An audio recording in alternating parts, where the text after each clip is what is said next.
Delhi NCR समेत कई राज्यों में बारिश को लेकर ऑरेंज अलर्ट जारी किया गया है। मौसम विभाग ने अगले 4 से 5 दिनों के लिए दिल्ली समेत कई राज्यों में भारी बारिश की आशंका जताई है। Delhi, UP, Bihar, Rajasthan, Himachal, north east और दक्षिण भारत के राज्यों में बारिश हो सकती है। मौसम विभाग के मुताबिक दिल्ली में मध्यम से भारी बारिश की संभावना जताई गई है और ऑरेंज अलर्ट मौसम विभाग की तरफ से जारी किया गया है।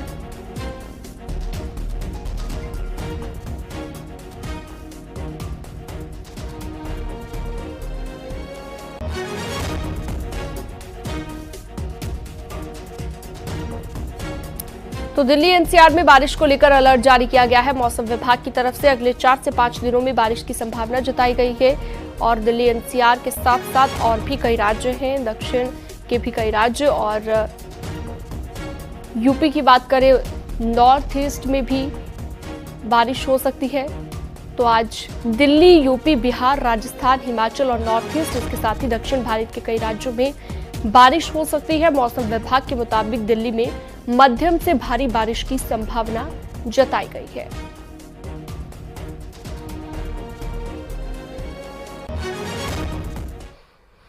और उत्तराखंड में आज तेज बारिश का अलर्ट जारी किया गया है मौसम विभाग ने और 5 जिलों के लिए ऑरेंज अलर्ट जारी किया। देहरादून, बागेश्वर, नैनीताल, हरिद्वार और उधम सिंह नगर में तेज बारिश की संभावना है, जिसके बाद आपदा प्रबंधन विभाग भी अलर्ट पर है।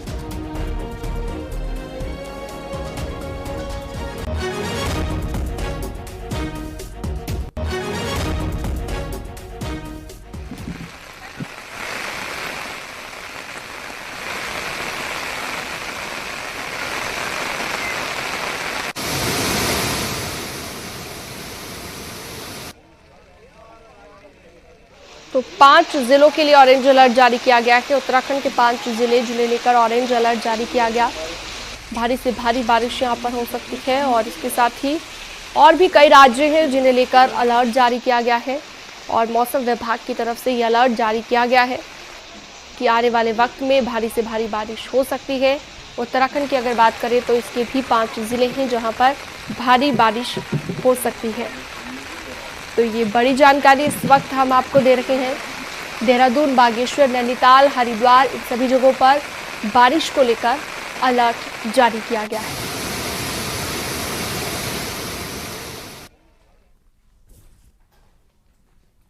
दिल्ली एनसीआर में इतनी जबरदस्त बारिश हुई कि 88 साल का रिकॉर्ड टूट गया, लेकिन इसी के साथ बारिश के बाद हालात से निपटने में सिस्टम पूरी तरह फेल नजर आया और हाल तब है जब अभी से तो बारिश शुरू ही हुई है, यानी कि अभी तो प्री मॉनसून शुरू हुआ है। एक रिपोर्ट आपको दिखाते हैं।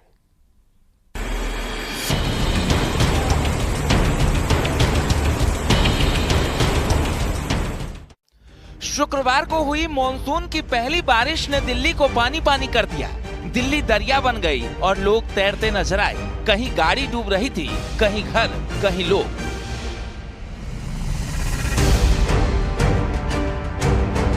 पानी की बूंद बूंद को तरसती दिल्ली में मॉनसून की पहली बारिश ही इतनी बरस गई कि राजधानी मुसीबतों का शहर बन गया। सड़कें तालाब में तब्दील हो गई, अंडरपास में पानी भरने से गाड़ियां फंस गई, नेशनल हाईवे तक पर पानी जमा हो गया। बारिश इतनी हुई कि इसने नया रिकॉर्ड कायम कर दिया। जून में इतनी ज्यादा बारिश ने 88 सालों का रिकॉर्ड तोड़ दिया है। जून के महीने में दिल्ली में 24 घंटों में अब तक की सबसे अधिक बारिश 28 जून 1936 को 235.5 मिलीमीटर दर्ज की गई थी। इस बार शुक्रवार को हुई 228.1 मिलीमीटर बारिश रिकॉर्ड की गई है। मौसम विभाग की माने तो ये अब तक का दूसरा सबसे बड़ा आंकड़ा है। दिल्ली में जून में औसतन बारिश 80.6 मिलीमीटर तक होती है, लेकिन इस बार 3 गुना ज्यादा बारिश दर्ज की गई है। पहली ही बारिश में दिल्ली डूब गई। मथुरा रोड जलमग्न, प्रगति मैदान टनल बंद, तिलक ब्रिज अंडरपास में पानी, मिंटो रोड अंडरपास में सैलाब, संसद Bhavan, Shanti Marg, Lodhi road, Lutyens zone, national media centre, posh इलाका हो या कच्ची कॉलोनी, हर जगह पानी पानी। दिल्ली ऐसी दिख रही थी जैसे समंदर में शहर समाया हो। पानी काफी हद तक कम हो गया है, तब जाके ये हाल है। जिस वक्त पानी जिस सब सुबह जब ताबड़तोड़ और मूसलाधार बारिश हो रही थी, उस वक्त यहाँ पानी का स्तर क्या रहा होगा।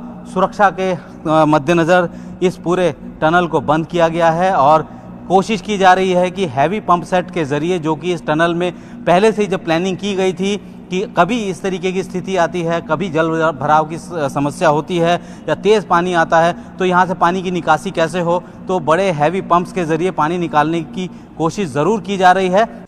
मॉनसून की पहली बारिश दिल्ली वालों के लिए आफत लेकर आई। कई जगहों पर बाढ़ जैसे हालात बन गए। वसंत विहार में एक निर्माणाधीन इमारत के गड्ढे में फंसने से 3 मजदूरों की मौत हो गई।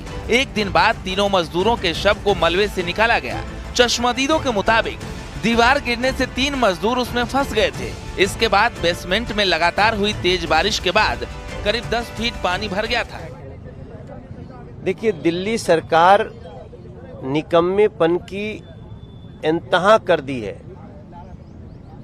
हर साल पानी लगता है, लेकिन पिछले 10 साल में आम आदमी पार्टी से पूछिए, क्या आपने किसी नाले को क्लीन करके, डिसिल्ट करके उसमें पानी के बहाव को बारिश के अनुसार करने की कोशिश की? जवाब मिलेगा नहीं। मॉनसून की पहली बारिश का असर देश के टॉप अस्पतालों में गिने जाने वाले एम्स पर भी पड़ा है। देश भर से आने वाले मरीजों का इलाज करने वाला दिल्ली एम्स खुद ही बीमार पड़ गया। भारी बारिश के बाद दिल्ली एम्स परिसर की लिफ्ट लॉबी में भी पानी भर गया। वीडियो में आप देख सकते हैं कि एम्स की लिफ्ट लॉबी में किस तरह से पानी भरा है। इससे मरीजों को एक जगह से दूसरी जगह लाने में दिक्कतों का सामना करना पड़ा। इतना ही नहीं, तेज बारिश से एम्स के कामकाज पर भी असर पड़ा। भारी बारिश के बाद छतों से पानी लीक होने और एसी बंद होने की वजह से शुक्रवार को दिल्ली एम्स में सभी ऑपरेशन थिएटर बंद रहे। एम्स के इमरजेंसी में ऑपरेशन नहीं किए जा सके। मरीजों को सफदरजंग या दूसरे सरकारी अस्पतालों में रेफर कर दिया गया।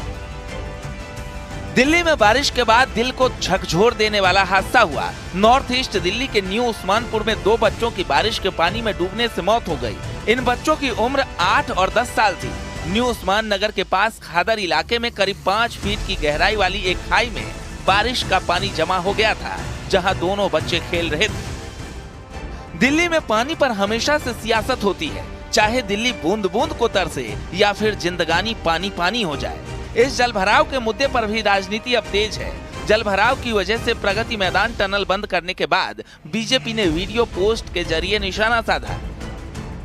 उधर कांग्रेस नेता उदित राज ने भी बीजेपी पर हमला बोला और आम आदमी पार्टी को बारिश को लेकर एहतियात बरतने की सलाह भी दी। पार्टी की भी जिम्मेदारी है, जो एनडीएमसी का एरिया है, एमसीडी का एरिया है, और उन्हें मालूम था कि बड़ा भारी वर्षा होने वाली है, तो एहतियात उनको बरतना चाहिए था। फिलहाल बारिश काल अभी शुरू ही हुआ है। पहली बारिश में 88 साल का रिकॉर्ड टूटा है। अगर सिर्फ राजनीति ही होती रही तो अगली बारिश में भी डूबती दिल्ली की ऐसी ही तस्वीर दिखेगी। इससे गुरेज नहीं किया जा सकता। Bureau report, news 18।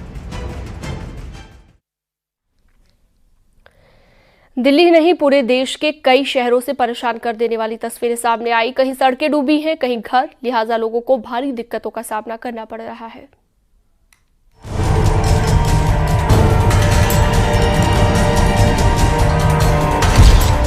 बारिश और बाढ़ का विकराल रूप,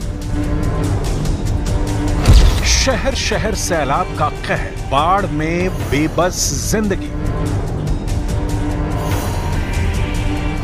बेकाबू बाढ़ का प्रहार, सड़कों पर बहा सैलाब।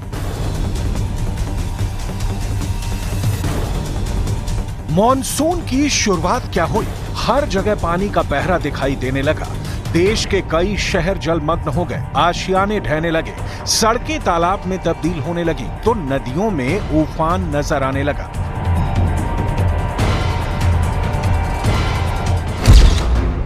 सड़कों पर आया सैलाब, पीलीभीत, यूपी। पहली बारिश में सिर्फ दिल्ली का हाल बुरा नहीं दिखा, बल्कि यूपी के कई शहरों का हाल बेहाल दिखा, जहां पहली ही बारिश ने नगरपालिका के सारे दावों को ध्वस्त कर दिया। सड़कों पर पानी इतना भर गया कि वहां मौजूद स्कूटर, मोटरसाइकिल उसमें डूबे नजर आने लगे। गनीमत थी कि कार के पहिए थोड़े बड़े होते हैं, वरना कारें भी इस सैलाब में समा जाती। बारिश में डूब गया मोहल्ला, संभल, यूपी। अब आपको यूपी के एक और जिले की तस्वीर दिखाते हैं। संभल के सदर इलाके से आई इन तस्वीरों में पूरा मोहल्ला जलमग्न दिखाई दिया।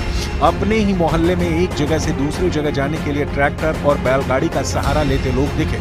यही नहीं, मोहल्ले के रास्तों पर इतना पानी भरा दिखाई दिया कि मोटरसाइकिल भी डूब गई। पानी बरसने का बेसब्री से इंतजार किया जा रहा था, लेकिन जब इंद्र देवता मेहरबान हुए तो इतने मेहरबान हो गए कि पूरे मोहल्ले को ही डुबा दिया। लोगों के आशियाने के अंदर पानी भर गया। अगर इस मोहल्ले में पानी के निकासी की व्यवस्था दुरुस्त होती तो शायद ये मंजर नजर नहीं आता। बारिश के कारण गांव की व्यवस्था खराब है। जल की वजह से गांव की रास्ता सब रुकी पड़ी है। लोगों के मकानों में पानी भर रहा है। खाने पीने की दिक्कत है लोगों को। ये बस बारिश का पानी से ढेर इतना भर जाता है कि हद से ज़्यादा, और लोगों के घरों में पानी बढ़ रहा है। मैक्सिमम लोगों के जो घर आ रहे हैं, किसी की दीवार गिर रही है, कुछ खाने के लिए परेशान है और दूसरों के घरों में जाकर गुजारा कर रहे हैं। डूब गया डीएम का ऑफिस, हरदोई, यूपी। बारिश से न सिर्फ आम लोग बल्कि खास लोगों पर भी मुसीबत आन पड़ी है। यूपी के हरदोई से कुछ ऐसी ही तस्वीरें आई हैं। हरदोई में 1 घंटे की बारिश से पूरा शहर जलमग्न हो गया। हरदोई के डीएम ऑफिस में भी बाढ़ का मंजर नजर आने लगा, तो वहीं सरकारी अफसरों के दफ्तरों और घरों में बारिश का पानी घुस गया, जिससे अफसरों के घरों में सामान तो भीग ही गया, घर में बैठने की जगह तक भी नहीं रही।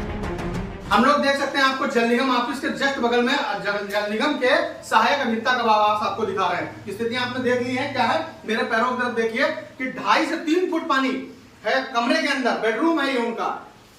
क्या है स्थितियां? यहाँ की स्थितियां बहुत खराब ही है। किसका आवास है ये हमारे सहायक अभियंता अमित सर का है। तो आप कैसे क्या पानी निकलेगा, ये गंदगी कैसे बाहर होगी? अभी ये बाल्टी से निकालनी पड़ेगी और इसका कोई और चारा नहीं। इसका कितना टाइम हो गया है? अभी इसको 1 घंटा हो गया। बाढ़ का अलर्ट, कोटद्वार, उत्तराखंड। उत्तराखंड के कोटद्वार में अभी से बाढ़ का अलर्ट है।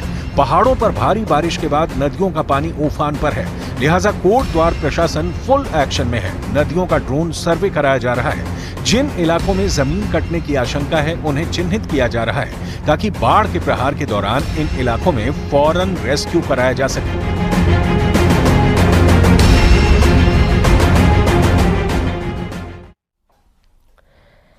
बरसाती सीजन में पिथौरागढ़ में सबसे ज्यादा खतरा मंडराता है। यहाँ पर दुर्गम इलाकों में तेज बारिश में ऐसा कहर बरपाया कि सब कुछ पल भर में जमींदोज हो जाता है। इस सीजन में भी यहाँ के 123 गांवों में खतरा बना हुआ है। जरा सी बारिश मौत का तांडव मचा सकती है।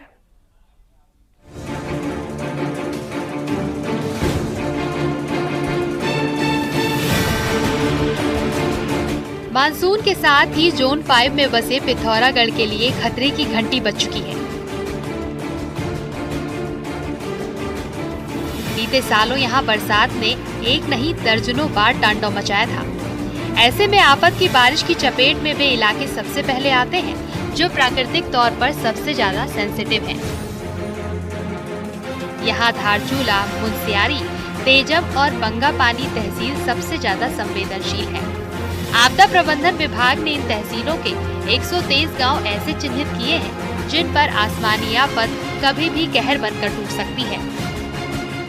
मैं तहसील धारचूला, तहसील बंगापानी और तहसील मुनस्यारी और तहसील तेजम का कुछ हिस्सा, ये सब संवेदनशील क्षेत्र में जाने जाते हैं। इसमें से इन 3 तहसीलों में लगभग 117 गांव संवेदनशील चिन्हित किए गए हैं, जिनमें कुछ गांवों में विस्थापन की कार्रवाई भी चल रही है।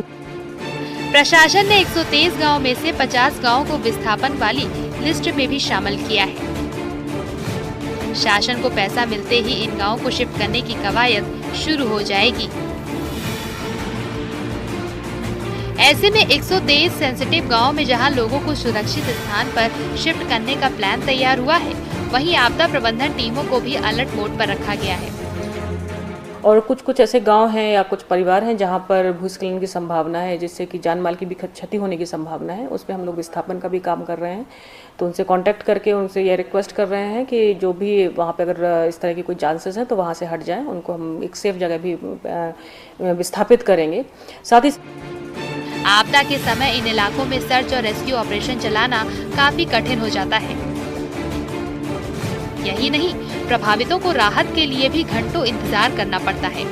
कठिन भौगोलिक हालात वाले इलाकों में बेहतर यही होगा कि सरकारी सिस्टम पहले से एक्टिव मोड में रहे, ताकि आपदा के समय से मदद मिल सके। न्यूज़ 18 के लिए पिथौरागढ़ से विजय वर्धानुप्रेती की रिपोर्ट। हरिद्वार में शनिवार को महज 1 घंटे की बारिश के बाद हालात खराब हो गए। तेज बारिश के बाद खड़खड़ी स्थित सूखी नदी में उफान आ गया और सूखी नदी के पास खड़ी गाड़ियां अचानक बहकर गंगा नदी में पहुंच गई। और आज भी मौसम विभाग की तरफ से भारी बारिश का अलर्ट जारी किया गया है। ये वाली गई, ये तो बच गई, ये गई, वो भी हर की पड़ी जाएगी। तो देख सकते हैं मात्र 1 घंटे की बारिश और उसके बाद ये हालात बन गए हरिद्वार में। गंगा नदी उफान पर आ गई और आसपास जो गाड़ियां खड़ी हुई थी वो गंगा में बहती हुई नजर आई। बारिश की वजह से सूखी नदी उफान पर आ गई। ये भी गई, ये निकल गई, ये भी निकल रही है, ये भी निकल गई, ये भी निकल गई, ये गई।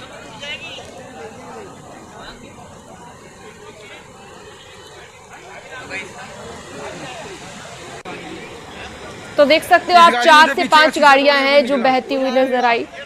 और हरिद्वार में शनिवार को तेज बारिश के बाद कुछ ऐसे हालात बन गए। सिर्फ 1 घंटे की बारिश हुई और 1 घंटे की बारिश ने ही लोगों में खलबली मचा दी, कोहराम मच गया लोगों में। लोग अपनी अपनी गाड़ियों को बहते हुए देख रहे थे और कई जगह पर आप देखिए भीड़ भी इतनी इकट्ठा हो गई थी। जो लोग ये देखने के लिए खड़े हुए थे कि ये गाड़ियां किस तरह से बह रही हैं। हालांकि एसडीआरएफ ने 5 गाड़ियों को निकाला भी, पुलिस भी मौके पर पहुंच गई थी और कोशिश ये की गई कि इन गाड़ियों को जैसे तैसे बाहर निकाला जा सके। आज भी तेज बारिश को लेकर अलर्ट जारी किया गया है।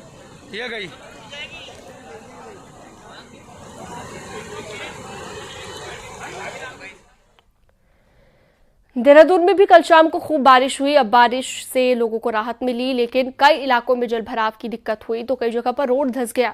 मानसून की पहली बारिश में स्मार्ट सिटी की सड़कें जगह जगह पर धंस गई, बड़े बड़े गड्ढे हो गए और गाड़ियां भी फंस गई। गाड़ियों को निकालने के लिए जेसीबी की मदद लेनी पड़ी। ये तस्वीरें इंदिरा नगर की है जहाँ पर स्मार्ट सिटी के कामों के बाद सड़कों के क्या हाल है आप खुद देख सकते हैं।